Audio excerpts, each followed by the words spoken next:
Hey, my name's Paul. I'm the education coordinator here at Film Streams in Omaha, Nebraska. This video is a part of Film Streams' educational videos that are dedicated to looking at particular elements in film and film theory. And my main goal is just really to hang out and talk about film. And I hope that sounds cool.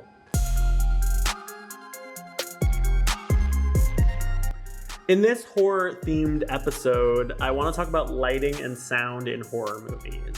Lighting and sound, specifically in horror films, can actually create a lot of the horror that viewers experience. And you know, what is a horror movie without horror?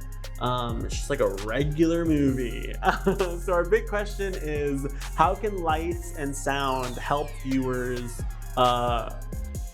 get scared? Let's start in post-World War I Germany. It's 1919 and a new cinematic style is beginning to mirror the generally low vibes that are being felt around the country. I want to start with German Expressionist film. German Expressionist films are characterized by their dark themes that reflected the cultural mood of Germany after World War I. And not all German Expressionist films are horror films, but their use of like low lights, shadow, and bleak and heavy themes often create this like feeling of uncertainty or anxiety.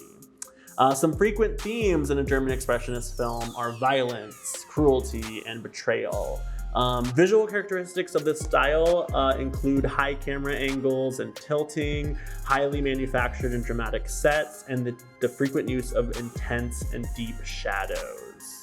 In this clip from Nosferatu, directed by F.W. Murnau, we see the brilliantly creepy use of shadows as Count Orlok stalks around. Count Orlok's shadow and the lack of light make the viewer feel like Count Orlok is lurking somewhere in the darkness, but we can't really see him, and we don't really know where he is, but we know that he's somewhere close by. Spooky, you know?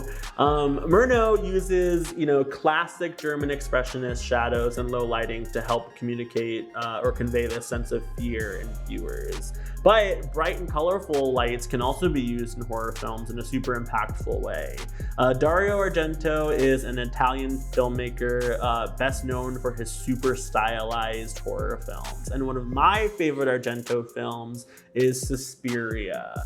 In these clips from Suspiria, we see how Argento uses intense colored light to intensify the horror or suspense in his scenes. Moments of terror are matched with these colored lights to highlight the character's fear.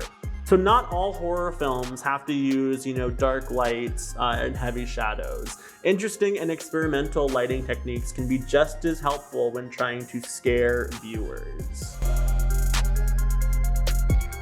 So there are a few types of sound in film that I want to talk about, but these types of sound exist in all film. But remember, the examples I'm going to give here are going to be horror specific. First up is diegetic and non-diegetic sound. Diegetic sound is sound that happens within a natural part of the scene. Diegetic sound are sounds that the characters can probably hear, sounds that belong in the kind of the world or the scene of the film. So creepy footsteps, picking up pace behind a character as they're walking home, the sound of a scream in the woods, or maybe like a sudden and kind of intense sound of a chainsaw being revved to life. These are all examples of diegetic sounds in horror films that characters will probably hear and know that they're in trouble, right? Non-diegetic sound is sound that exists outside of the film's world or the scene. This kind of sound, non-diegetic sound, is specifically meant for viewers, and it helps further create the sense of fear or the mood of the scene. So characters within the film are not typically aware of non-diegetic sounds, and examples of non-diegetic sounds can be soundtracks, narration or voiceovers, and certain sounds that don't belong in the world or the scene of the film. So in a horror movie, the viewer is often given a heads up by a non-diegetic sound. So like a spooky tune will start to play that the characters can't hear, or maybe the sound of like really heavy breathing begins off camera, and we know as viewers that something on screen is about to happen that's not so cool for the characters, right? But the characters are totally unaware.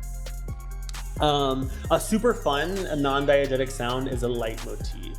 This is when a character, a situation, or an idea gets their own specific sound that is then synonymous with that character, situation, or idea. So in horror films, leitmotifs are often paired with like slashers or monsters. If you think about your favorite slasher film, there's probably a very specific sound that accompanies that slasher as they like slash, right? If that sound isn't there, it might just look like some dude is walking down the street instead of a slasher stalking his victims.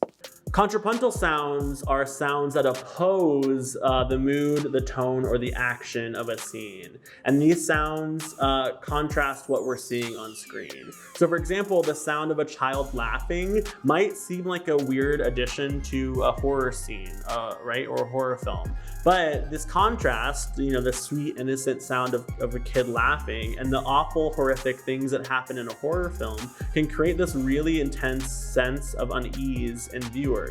You know, we're watching this film and we hear this sound and we think to ourselves, wait a minute, that doesn't belong there. And then we think to ourselves, oh no, something really bad, really messed up is about to happen.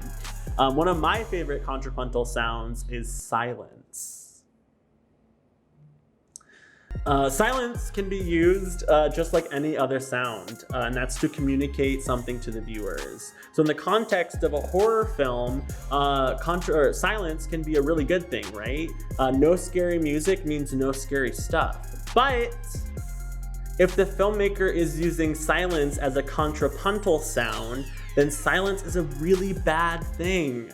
The film series A Quiet Place uses contrapuntal sound to really make the viewers squirm. So in these films, these like alien monster things are attracted to sound. And if you make any sound while they're around, you're basically a goner. So there's a lot of like really intense, scary scenes where with these monsters in the film that are totally silent. And it's a really cool effect because the silence in the scene is contrasting the horror or the terror or the fear that the character or the viewers are feeling as these like alien monsters are like roaming around looking for blood. It's pretty cool. All right, I'm done talking. I hope this video has really helped you in thinking about light and sound critically, and specifically light and sound in horror films.